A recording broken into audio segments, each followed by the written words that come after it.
taita henyu adikani tasangana zvakare pane rimwe vhiki ndokugona kakuti sarudza kuti tandazane tiri muchirongwa Mai Chisamba Show umo matinotaura nyaya dzechokwadi dzinobata upenyu hwedu nenzira dzakasiyana-siyana.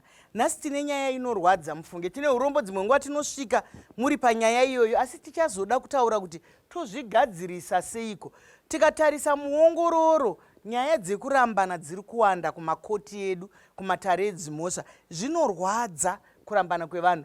Topinda zvakare mumisha, kune vamwe vakarambana kare kare, havataudzane murume nemukadzi, mumwe akagarira mota yake yaakatenga, mumwe akagarira kuti ndini ndakatenga stendi, mumwe akagarira kuti zvinondachembera ndeenda kupiko kana bhasitopu yekumusha kwangu nichaiziva here. Zvikonzero zvakawanda-wanda, regai ndikugashirei mese neuwandu hwenyu, ndoziva kuti mabva kwakasiyana-siyana kumakambani nekuzvimirira. Regai tipe nyanzvi dzedu vadare vedu mukana wekuti vazvisume patiri. Ndotanga namai kunze. Mazvita Dr. Mai Chisamba. Makadi yenyu muri yeZimbabwe. Ini ndinonzi Pastor Margaret Chabuka veku-New Life Covenant Church. Sezvandogara ndichitaura kuti ndiri mai, ndiri mufundisi, ndiri mudzimai, ndiri mbuya. Tinokutendai nokunge muri pano.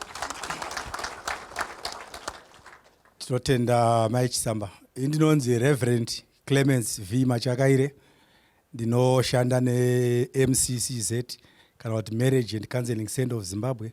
Ndiri marriage counselor, ndiri researcher, ndiri church leader zvakare. Tinokutendai. Ini ndinonzi Madenyika Makadzawanda Mangwiro Magwenjere. Ndiri munhu ari pamudya ndigere pensioner. Ndaishanda basa ndakange ndiri vaye vanonzi local government practitioner. Tichishanda muhurumende dzematunhu. Tinokutendai nokunge muri pano. Aiwa, takapombodzeka, mafundisi aripo, vaparidzi varipo, vezvikoro vekunana UZ, kunana Kosa, nevamwewo vabva vagari vechitungwiza neHarare. Nai, vamwe vabva kunze kweHarare, tinozvikoshesa izvozvo. Ndakutanga nemi vamagwenjere.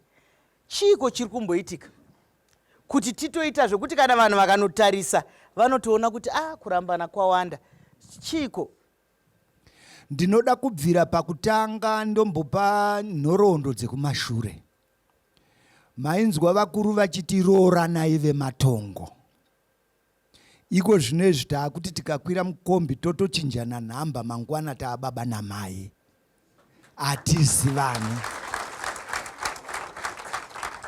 Atizivane. Pamwe afarira jini randakapfeka. Iniwo ndaona make-up yaakaita ndisingazive kuti haana vhudzi ane mhanza. Iye zvino mukatarisisa Mai Chisamba pamakatsvetswa imi taipana nhumbi kana kuti ndume kuti tadida takuranzira vana atete vatsvetera tozosangana tonopana nhumbi kwavatete. Tapana nhumbi kwavatete tofambidzana. Tabva ipapo tozosvika pachitsidzo chokuti taakuroorana. Mashoko makukutu ari kutaurwa nai. Tomboenda pana Reverend ticharamba tidzoka kwamuri senyanzvi. Vatipa nhoroondo yenyika yakare. Asi mazuva ano kare haagare ari kare, asi tinokoshesa kare sekuru nambuya muri muno. Tinozvikoshesa nekuti hatigone kufamba rwendo rwemberi tisingaone zvakadini zvakaitika sure. Asi magariro ataakuita pada kunetsa, mashamwaridzana ataakuita onetsa, tichazvinzwa. Vamachakaire? Zuva rega rega unowana vamwe vane mbonje. Zuva rega rega unowana vari kuchema. Dambudziko riripo nderekuti vanhu vakabva pamurayiro waMwari wekuroorana. Mwari vane marongero avo nematarisiro avo avaitarisira kuti wanano inge iri. Zvino vanhu vakubva ipapo, ndinogara ndichitaurira vamwe vanhu kuti kune wanano dzinogadzirwa mumastriti, idzodzi hadzirarami. Koita wanano inogadzirwa kudenga naMwari, iyo inorarama.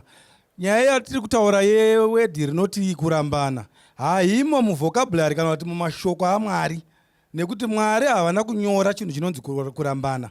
divorce chinhu chakanyorwa naSatani yatinoti the devil ndiye the author wekurambana. But chiri kurwadza manje nyaya yekurambana, kare isu taizwa kuti vanhu kana vachinzi vakarambana tichakura ainge atopuwa gupuro atoenda kwake akutogara kumusha kwake uya akozwa kuti vatete vedu vakarambwa vachizova kuti budha vachisina chii mudzimai. Zvino iye zvino percentage zhinji yakatorambana asi vari vese mudzimba. Tine vakadzi nevarume vekuti vakarambana. Izvozvi tiri muno mwatiri munomu muchikuva imo muno matiri kutotaura tinotori nevamwe vakatorambana vari pakati pedu ipapa nevamwe vakatorambana vari mudzimba asi vakatotarisana baba namai. Vana havasi kuzviziva kuti baba namai vakarambana. Chinonzi kurambana haisi nyaya yekudzingwa kuti enda uku, haisi nyaya yekunyimwa pei. Chinonzi kurambana nhau hombe inonzi kurambana panhongonya pakushayikwa kwebonde mumba. Bonde rikachishayikwa hapachisina communication mumba. Mumba hamuchisina rugare, umwe nomwe akungoita zvake mazvake. Ndosaka tienda kumatare mazuva ano kune matare avakutonoti vakutonopiwa inonzi chiko order yekuti ukakumbira inonzi peace order kana reciprocal order yekuti ndogona kutoramba mai machakaire asi vachiramba tigere tese ipapo. Ndizvozvo ndichivamende ndinavo. ndizvozvo tinoramba tichidzoka kwamuri senyanzvi dzedu. Mai Chabuka, munoiona sei kurwadza kwekurambana? Mazvita Dr. Chisamba, kurwadza kwekurambana kunobvira kutoti Mwari chavanorwadziwa nako, kwanotaura kuti vanovenga kurambana, vakatozvinyora mumagwaro. Kana ukaona Mwari votaura kuti kuvenga ivara rakadzama stereki zvikurusa. Saka vanozviziva kuti panorambana vanhu zvinoitika kunoti kunorwadzwa kwomunhu mumwoyo, mukadzi kana murume, zvine zvikonzero zvakasiyana. Kwoita vana kana panga paita vana, kwoita hama dzakatenderera. Saka kazhinji kana tiri kutaura kurwadza kwokurambana, pandaizvifunga nezvazvoka, kazhinji vanhu tinogona kunge tichiva neundingovene watingati kuva selfish, kuti ndangofunga ndorambana navachabuka nokuti inini ndini ndazvikonewa kana zviri kungondirwadza. Asi handisi kutarisa kubva kuti kumwana, kubva kuti kumukuwasha wandinaye, kubva kuti kuvazukuru, kuna mai vangu, kuna baba vangu, kubva kuvanin'ina vangu, kuna navatete vangu vekwachabuka. Saka kana tiri kutaura kuti kurambana, ndoda kuti munzwise kana Mwari pachavo vachitaura kuti ndinovenga kurambana, vaizwa kuti zvicharwadza zvakaita sei. Mashoko makukutu ari kutaurwa. Kurwadza kwacho vakuwaridza, vakutambanudza. Kune vamwe vanhu vanenge vakatotarira kwamuri kuti ndimi makamisa muri, saka imimi mobva mavadzikisira pasi. Zvakawanda, ngatirambei tichienda tichinzwa kuti zvakamira sei. Taura henyu mukwacho. Chandida kutsanganisana chekuti icho Bhaibheri rinoti Satani akauya kuzoba, kuuraya nekuparadza. Saka ini ndakaona Satani achidonha mudenga, ndakaona zvakare Satani achitora mamereji evanhu. Saka munhu paanoramba mudzimai uziva kuti watobirwa chimwe chinhu naSatani. Satani anenge atokubira mukana, ndo zvaakatoinga pano panyika, kuzoba, kuuraya nekuparadza. Mashoko makukutu ari kutaurwa nai. Vari kutaura bhuku rechitendero, ndofunga rechiKristu. Ndomboya pamuri vasikana. Nyaya yekurwadza kwekurambana, vamwe vagere mudzimba. Chiko chinokonesa kuti vanhu vagere mudzimba vagadzirisane. Neutanzwa kutika havataudzane, havanzwane, kana vachitaudzana vanotaurana sevanhu vebhizimisi, ngoti hapana magetsi. Mwana aruda mari yekreshi, renti yauda kubhadharwa, hapana nyaya. Maita zvenya Mai Chisamba. Ichokwadi kuti nyaya dzekurambana chinhu chinorwadza. Asi pane pamwe pekuti unenge wanyatsosvika waomerwa, waona kuti ichokwadi mumba muno handichadiwa.